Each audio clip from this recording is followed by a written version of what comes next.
Bonjour et bienvenue dans The Ring, notre nouvelle émission de débat sur Euronews. Chaque semaine, nous réunissons deux personnalités de la scène politique européenne pour confronter leurs idées et croiser leurs perspectives. Cette semaine, nous sommes sur les Champs-Élysées à Paris pour une édition spéciale sur la crise politique et sociale qui agite la France et inquiète profondément l'Europe. Voici un aperçu.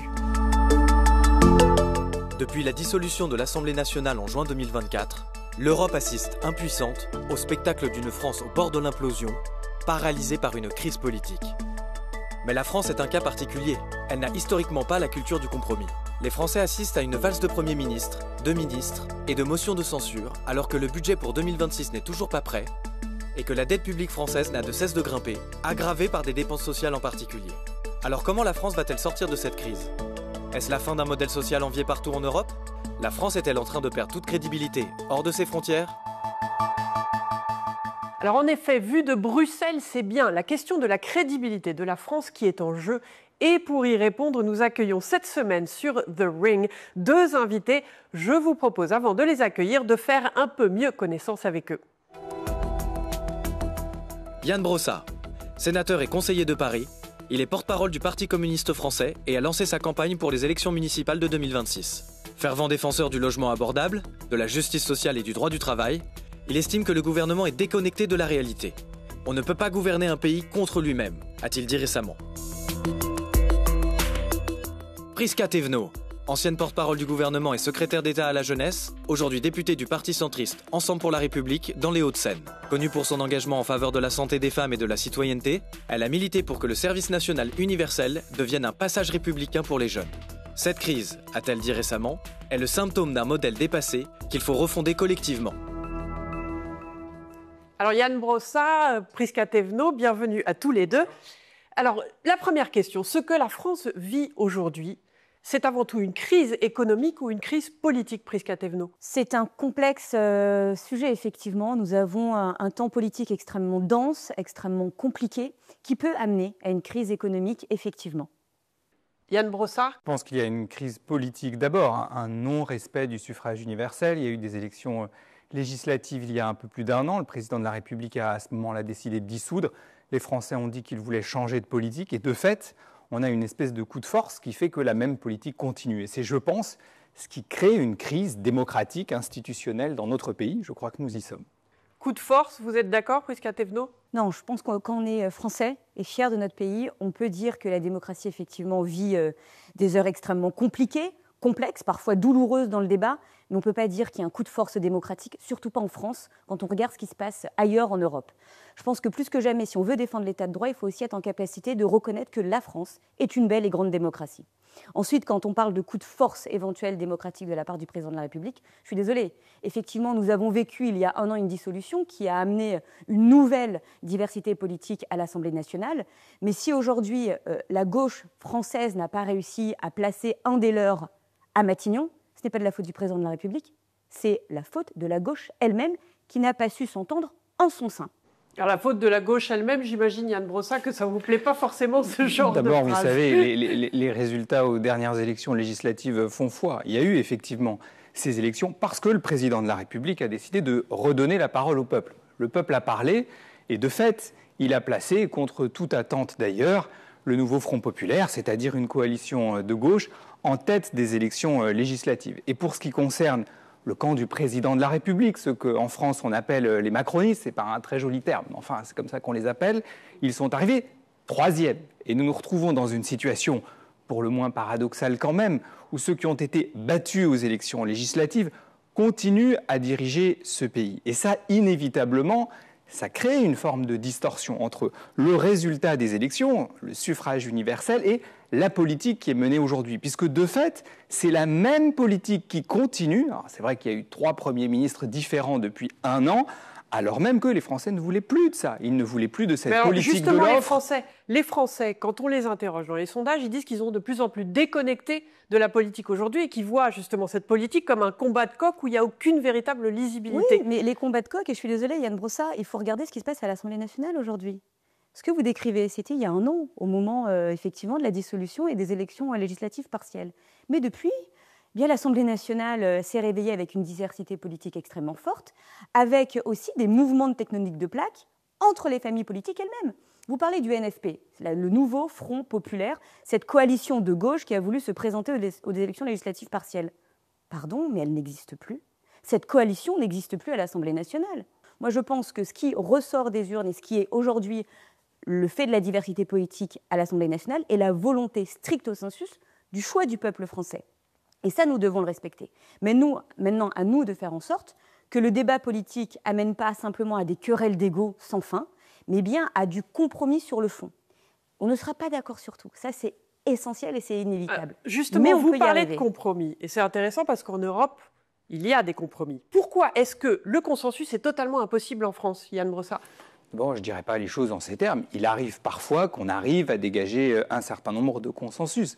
Simplement, je pense que nous avons du côté du gouvernement, du côté de ceux qui ont perdu les dernières élections législatives, du côté du président de la République, une forme d'intransigeance, d'obsession à vouloir mener coûte que coûte la même politique. Je prendrai un exemple extrêmement simple. Vous avez une grande majorité de Français, 75-80% de Français, qui étaient, il le disait par les sondages, favorables à la taxe Zuckman. C'était d'ailleurs dans le programme du nouveau Front populaire. Et il y a eu une espèce de coalition entre les macronistes et l'extrême droite pour empêcher qu'un tel vote puisse intervenir dans le cadre du débat budgétaire. Admettez-le, je ne fais qu'énoncer des faits, une obsession du gouvernement à vouloir mener la même politique. Je pense qu'il faut regarder ce qui se passe dans l'hémicycle en ce moment.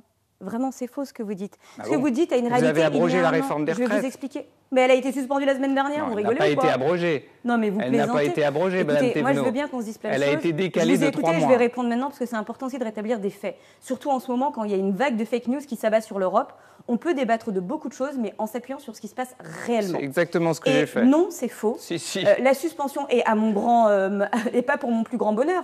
La réforme des retraites a été suspendue, décalée abrogée. de 3 mois. Oui, non, elle a été arrêtée.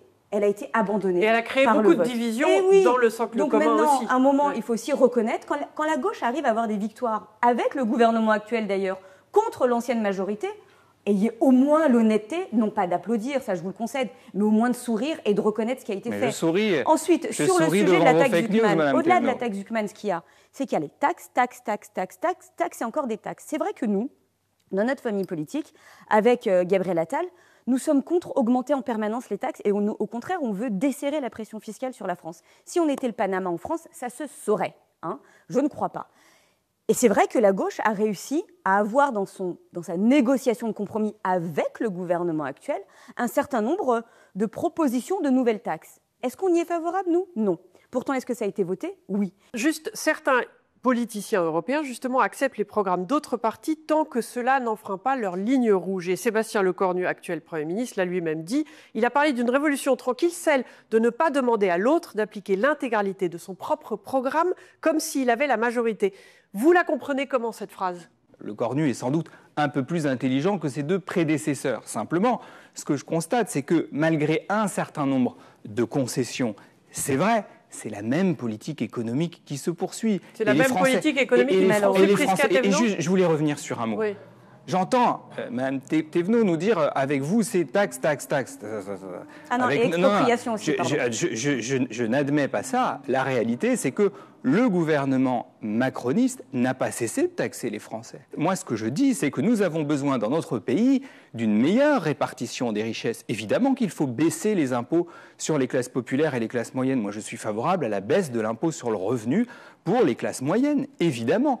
En revanche, ce qui est insupportable, c'est de voir dans notre pays, qui en Europe, c'est vrai, était un pays un peu atypique, avec un modèle social fort, avec un fort attachement aux valeurs d'égalité, voir les inégalités sociales exploser depuis 8 ans maintenant. Ça veut dire quoi changer de modèle aujourd'hui ? Puisque justement, Yann vous dit que ça ne change pas, que les premiers ministres sont les mêmes. Non, ce qu'il me dit surtout, c'est encore des choses fausses. Je suis désolée, il faut arrêter un moment. On peut parler des inégalités, ça oui, on peut en parler largement et avoir un débat de fond idéologique dessus. Mais de dire que depuis 8 ans, nous avons participé, nous, avec ma famille politique, à augmenter les impôts, pardon, c'est factuellement faux. Nous avons baissé l'impôt sur les sociétés. Vous n'êtes pas d'accord ? Sur l'énergie. Non, je vous ai écouté vraiment patiemment. Ah oui, l'impôt sur les sociétés, ça c'est sûr. Bon, je vais vous écouter patiemment. Je sais que la gauche n'aime pas que les autres familles politiques parlent, mais je vais le faire. Mais si, je bois vos paroles. Et donc, merci. On est en démocratie, si chacun parle. Exactement. Et donc, nous avons baissé l'impôt sur les sociétés. Pourquoi? Pour aussi permettre de la marge de manœuvre et faire en sorte que celles et ceux qui créent de l'emploi, créent de la valeur pour pouvoir la redistribuer, puissent être à l'aise en France pour le faire. Nous avons aussi baissé la pression fiscale sur les foyers français. Nous avons baissé les premières tranches de l'impôt sur le revenu, justement. Les premières tranches de l'impôt sur le revenu. On parlera de revenus, de dettes. Après, je vous arrête là tout de suite parce que vous avez déjà exposé vos points de vue. Et maintenant que les esprits sont un peu échauffés, il est temps d'approfondir le débat. Alors, dans cette deuxième partie d'émission, nous allons entrer dans le vif du sujet et confronter les idées. Nos invités vont se poser des questions entre l'occasion d'un échange direct à l'image de ce qui se passe dans vos hémicycles respectifs. Alors, commençons. Madame Prisca-Thévenot, c'est à vous. Vous parliez très précisément, Monsieur Brossat, tout à l'heure de la réforme des retraites de 2023. Vous avez raison, elle a été suspendue, abrogée, décalée. Bref, elle n'existe plus aujourd'hui du fait du vote à l'Assemblée nationale que, à mon avis, vous allez confirmer ou pas dans votre hémicycle au Sénat. À voir. Ça, je vous laisse la capacité de le faire ou pas. La question est plutôt de savoir comment on fait pour avoir un système universel, c'est-à-dire chaque euro cotisé offre les mêmes droits à tous les travailleurs de France, quel que soit leur métier. Qu'en pensez-vous ? Nous avons en France un modèle de retraite par répartition, vous l'avez très justement dit. C'est un modèle qui fait qu'en France, on a 10% de retraités pauvres, quand on en a 15% en moyenne au sein de l'Union européenne. On en a 20% de retraités pauvres en Allemagne, qui a promu la capitalisation. On en a 30% aux États-Unis. C'est-à-dire que la France est l'un des pays de l'Union européenne, l'un des pays du monde dans lequel nous avons le taux de retraités pauvres le plus bas. Pourquoi ? Précisément parce que nous avons ce système de retraite par répartition qui est un système juste et qui est un système fondé sur la solidarité. Alors 10% de retraités pauvres, c'est trop et j'aimerais évidemment qu'il n'y en ait pas. Mais enfin, en tout cas, nous avons un système qui est performant, beaucoup plus performant que tous nos voisins européens. Longtemps, l'Europe a envié notre modèle social. Je pense que ce modèle social, il faut en être fier et il faut le renforcer, certainement pas le tuer comme vous le proposez. Yann Brossat, je propose que vous posiez votre question à Prisca-Thévenot maintenant. Oui, vous m'avez posé une question tout à fait intéressante. Tout à l'heure, vous me demandiez si en France, on est capable de consensus. Ma question est très simple. Quand est-ce qu'enfin, ces aides publiques aux entreprises seront soumises à contrepartie ? Vous êtes une entreprise, vous touchez des aides publiques. Prisca-Thévenot, vous pouvez répondre. Vous touchez des aides publiques. En échange, il faut qu'il y ait de l'emploi, il faut qu'il y ait des salaires, il faut qu'il y ait de l'investissement. Répondez maintenant. Dans l'outil productif. Ça me paraît être du bon sens. En tout cas, ça a réuni des sénateurs de gauche et de droite. On vous a entendu. Vous pouvez répondre. Alors, sur ce point très précis du rapport sénatorial, mon collègue Paul Midi vous a répondu dans l'enceinte de l'Assemblée nationale en expliquant que si le chiffre était juste, l'ensemble des agrégations qui ont été mises ensemble pour avoir ce chiffre posait à discussion, notamment sur les externalités externes de ce chiffre. Vous dites, on a l'impression que tous les mois, toutes les semaines, tous les jours, l'État français fait des chèques aux entreprises. Non, il y a des exonérations de charges. Parce que oui, il y a énormément... Ça, c'est 70 milliards, non, vraiment, c'est pas 200. Je vous ai écouté, M. Brossat, c'est désagréable, c'est pas cool. Mais c'est pas vrai.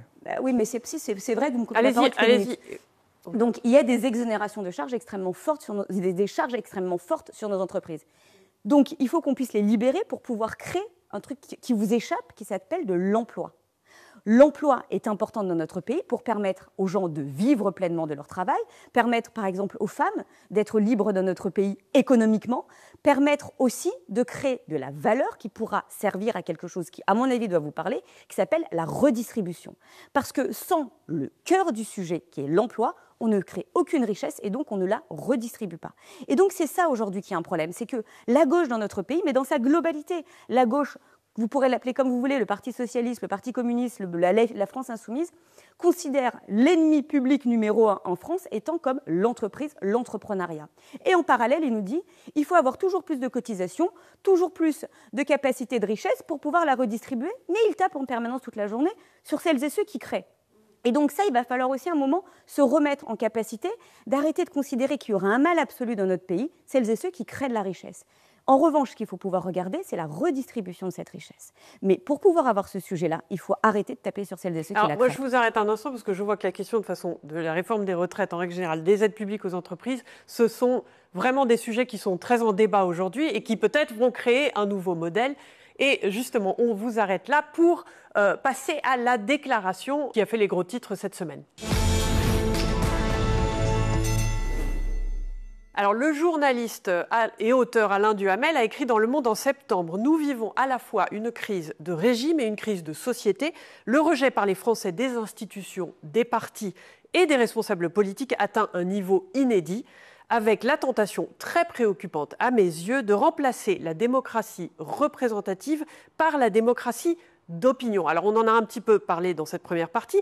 Quand vous entendez cela, Yann Brossat, justement, ainsi qu'un récent sondage du Cevipof qui dit que les partis politiques n'inspirent confiance qu'à 10% de sondés et que la confiance s'établit péniblement à 20% pour les députés, n'est-il pas le moment de changer sa façon de faire de la politique ?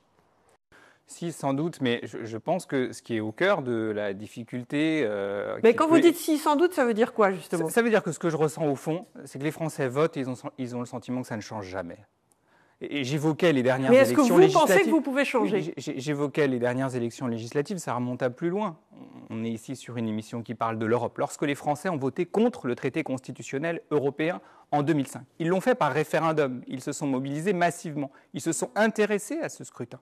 Derrière, on leur a imposé cette même constitution européenne via le traité de Lisbonne. C'est-à-dire que les Français votent et en réalité, on leur impose la continuation de la même politique. Ils veulent le changement, on leur impose la continuité. Comment voulez-vous, dans ce cadre-là, que les Français aient confiance en la politique ? Donc, le sujet, c'est plutôt comment on redonne du pouvoir aux Français, comment enfin on respecte cette volonté de changement qu'ils expriment, par des votes d'ailleurs parfois assez différents, parfois assez contradictoires, mais en tout cas, une chose est sûre, ils ne veulent pas que ça continue comme avant. Or, de fait, ils votent et tout continue comme avant. Et ça, à mon sens, c'est ce qui est au cœur de la crise. Comment est-ce qu'on redonne le pouvoir aux Français ? Quand vous dites ça, ça me semble encore très abstrait, puisqu'on dit qu'il faut changer tout le temps, mais qu'est-ce qu'il faut changer dans sa façon justement de faire ? Si vous permettez du coup que je vous réponde. Non, de faire la politique. Je vous rappelle, on vous repose des questions après, mais c'est important parce que... En fait, le pouvoir est déjà dans la main des Françaises et des Français, surtout dans une démocratie comme la nôtre. Je pense qu'il est important de le rappeler. On ne peut pas passer notre temps, en tout cas nous en tant que responsables politiques, à être élus, en tout cas pour ma part, mais vous aussi à Paris, au suffrage universel direct, et expliquer que la démocratie ne fonctionne pas dans notre pays. En revanche, il y a un vrai sujet vis-à-vis des partis politiques. Les Français ne font presque plus confiance aux partis politiques en France. Pourquoi ? Et ça, on peut le comprendre largement. Parce qu'en permanence, au gré des sondages, au gré des opinions, eh bien, les uns et les autres changent d'avis. Les lignes idéologiques deviennent floues et commencent à bouger. Un exemple. L'extrême droite, on n'en parle pas depuis tout à l'heure, mais je pense qu'il faut en parler en France et notamment en Europe parce qu'on voit qu'il y a une vague extrêmement forte. Eh bien, elle nous dit toute la journée qu'elle veut défendre les entreprises, défendre l'entrepreneuriat, défendre le travailleur. Et puis quand on les voit en fait aux manettes, notamment à l'Assemblée nationale, eh bien, ils font tout autre chose. Ils ont plutôt d'ailleurs un programme économique plus proche de la gauche que d'un monde libéral. À l'inverse, la gauche aussi dans sa capacité nous dit toute la journée, et c'est vrai, je le dis assez simplement, j'avais un papa communiste. Donc je peux aller assez tranquillement dessus, qu'ils défendent les travailleurs. Mais comment on défend les travailleurs en tapant toute la journée sur les entreprises ? Pardon, mais sans entreprise, pas de travailleurs. Sans entreprise, pas de salaire. Sans entreprise, pas de richesse et donc pas de redistribution. Et donc c'est ça qui finit par agacer, parce qu'on a fini par avoir... Les Français nous demandaient un combat d'idées. C'est pour ça qu'on a une Assemblée nationale si diversifiée. Oui, mais du coup, quand on revient et en fait, on a une querelle d'ego, de bons petits hommes. Oui, mais quand on revient sur les partis, justement, est-ce que c'est pas l'attachement aux partis qui pose problème aujourd'hui ? Est-ce que les partis, en fait, finalement, on ne devrait peut-être pas s'en débarrasser tout simplement ? Mais bien sûr que non. Un parti, c'est un endroit où on réfléchit, où on est en capacité de proposer des choses et on est sur une capacité à avoir une vision très lisible de l'idéologie. Moi, je vous le dis assez simplement. Est-ce que ma position a changé sur l'Europe depuis 10 ans ? Non. Est-ce que ma position a changé sur la capacité à soutenir les forces créatrices de notre pays, les entreprises, les entrepreneurs ? Non. Est-ce que ma vision a changé sur l'enjeu du modèle laïque dans notre pays ? Non. Et c'est ça qui est important. Ensuite, est-ce que oui, depuis quelque temps, et notamment avec le compromis voulu en ce moment dans notre pays, eh bien, il y a des choses sur lesquelles on est en train de revenir et qui mettent en difficulté ce qu'on a fait, nous, depuis 8 ans, oui, mais pour autant, je ne change pas d'avis. Je reste constante et stable. Ce que je vois, c'est que vous êtes tous les deux d'accord pour dire qu'il faut changer sa façon de faire de la politique. Peut-être pas les partis, mais en tout cas, sa façon d'être aujourd'hui un député ou un sénateur. Je vous arrête donc là, parce que nous continuons sur 8 minutes de débat percutant sur cette crise politique inédite en France. À tout à l'heure.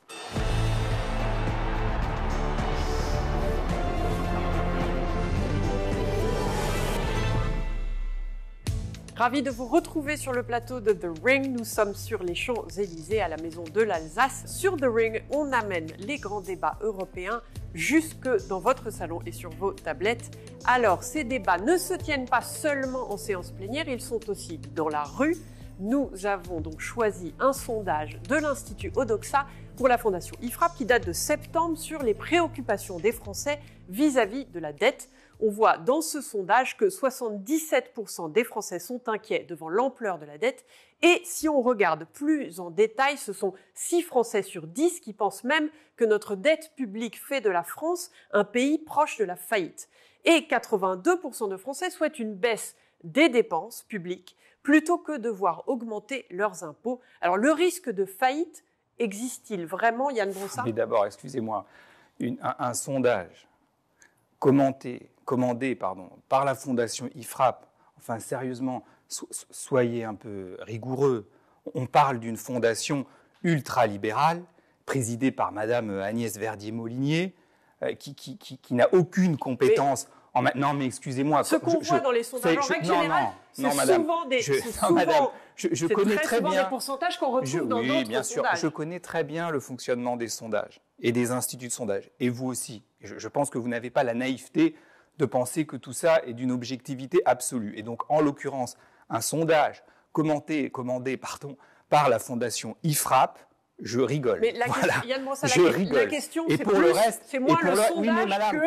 Oui, mais madame, il y a une inquiétude. Oui, il y a bien une sûr. inquiétude Moi, j'ai des d'autres Français. sondages, madame. Moi, j'ai d'autres sondages qui disent, par exemple, que les Français sont favorables à la taxe Zuckman. Vous voyez, oui, mais les à Français, 80%. Pardon. Donc, voyez, mais les Français sont inquiets d'une faillite potentielle de la France aujourd'hui. Oui. C'est ça la vérité. Est-ce que vous pouvez répondre à cette question ? Mais donc, voyez le ridicule. C'est-à-dire qu'on nous donne un sondage qu'on va monter en épingle, commandé par IFRAP. Cette fondation, je le redis, ultralibérale, qui dit les Français veulent moins de dépenses publiques. Vous croyez sérieusement que les Français veulent moins d'hôpital public ? Vous croyez sérieusement que les Français veulent moins d'écoles publiques ? Vous croyez sérieusement que les Français veulent moins de policiers ? Évidemment non. Donc la question qu'on doit se poser, c'est la question de la répartition des richesses. Comment on fait en sorte qu'on ait dans notre pays moins d'inégalités sociales et qu'on ait des services publics qui fonctionnent ? Une fois de plus, on est sur une chaîne européenne. Longtemps, la France, c'était un pays qui, partout à travers l'Europe, pouvait témoigner avec fierté de la force de son modèle social. Eh bien moi, je me refuse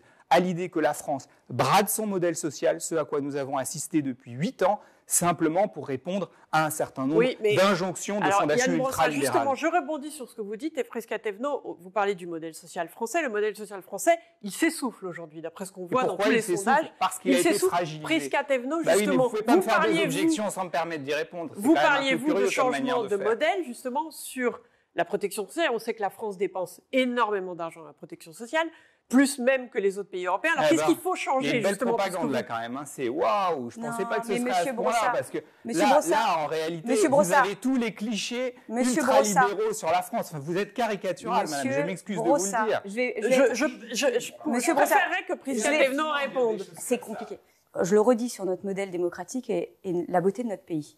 Nous avons une démocratie qui fonctionne bien parce que nous respectons les différentes institutions de notre pays. Et une des institutions, c'est la presse aussi. Donc je pense qu'il faut aussi ne pas virer dans le complotisme. Laissez ça à l'extrême droite, monsieur Brossard. C'est bien. Et vous acquiescez, c'est bien. On a vraiment le système qui s'auto-entretient de la manière la plus caricaturale qui soit. Non mais excusez-moi, on n'est pas sur CNews ici. Non, on n'est pas sur CNews. Pas n'importe mais quoi. J'aimerais, s'il vous plaît, qu'on revienne à la question qui était intéressante de la préoccupation des Français, parce que je crois que c'était ça la question initiale. La préoccupation des Français aujourd'hui, c'est la dette. Et bien sûr, c'est la dette. Vous croyez que tous les matins, quand vous sortez dans la rue, quand vous faites un marché, les gens vous parlent que de la dette. Les gens vous parlent pas du pouvoir d'achat. C'est votre opinion. Les gens vous parlent pas du capital. Écoutez, monsieur Brossard. Non, mais franchement, arrêtez. Est-ce qu'on peut parler aussi ? Ça suffit un moment. Non, c'est pas drôle. Mais vous êtes deux, du coup, c'est mais on un n'est peu, pas deux. Madame est journaliste, je suis responsable politique. Et arrêtez avec votre succès de système. Franchement, vous faites le jeu de l'extrême droite en faisant ça. Une fois que ça s'est dit, oui, les gens sont très préoccupés par le niveau d'endettement de notre pays. Et d'ailleurs, vous devriez être préoccupés, vous, en tant que sénateur. Vous êtes certes sénateur. Je ne vais pas m'arrêter de parler. Et si vous voulez continuer à parler sur moi, vous pouvez continuer. Vous avez augmenté la dette de 1000 milliards d'euros. Vous êtes certes sénateur, mais vous êtes aussi conseiller de Paris. Là, nous sommes en plein cœur de Paris, une capitale européenne extrêmement importante. Nous sommes une ville magnifique. Oui, sur les Champs-Élysées, vous dites que c'est une ville importante, mais regardez ce qui se passe derrière les bureaux. Regardez ce qui se passe derrière les murs de cette ville. Vous avez endetté comme jamais cette ville. Vous l'avez endetté comme jamais, fois 2 le niveau d'endettement. Est-ce qu'il y a plus de protection de la police? Non. Est-ce qu'il y a plus de services publics? Non. Est-ce qu'il y a plus de propreté? Non. En revanche, c'est vrai que nous avons un niveau d'endettement extrêmement important au niveau national. Et il faut réfléchir pourquoi. Parce que nous avons vécu des crises aussi. Et ces crises, eh bien, on aurait pu décider, comme certains le voulaient, ne rien faire. Et laisser effectivement les Françaises et les Français sombrer à ce moment-là. Eh bien, nous avons fait un autre choix. On peut le contester, mais nous avons fait un autre choix. Celle, eh bien, de nationaliser une partie des salaires pendant cette période-là. Celle d'investir massivement dans la recherche. Celle de faire en sorte que notre système économique ne tombe pas.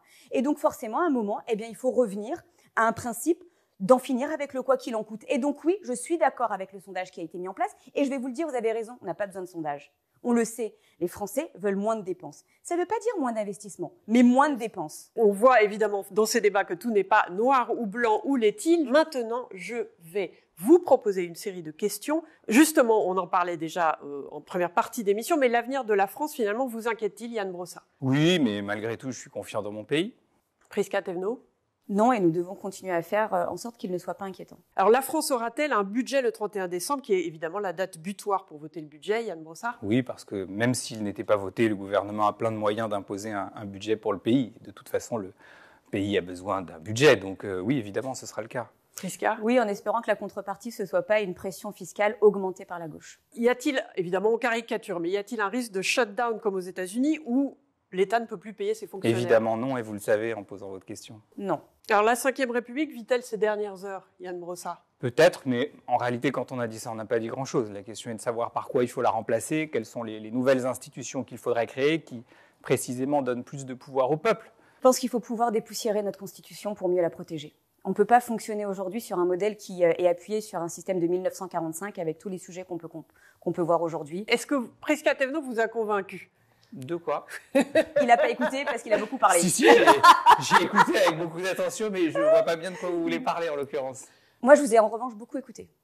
Et s'il y a un sujet sur lequel normalement on devrait pouvoir travailler, alors même si on n'est pas d'accord sur les modalités pour y aller, c'est lutter contre les inégalités de destin dans notre pays. Et le débat n'était pas assez long pour qu'on puisse le faire, mais j'espère qu'on pourra en avoir d'autres. Oui, effectivement, le débat pourrait encore durer des heures. Vous pouvez participer aussi à la discussion en nous écrivant à thering@euronews.com ou via nos réseaux sociaux. Merci encore à nos invités cette semaine et merci à vous de nous avoir suivis. À très bientôt sur Euronews.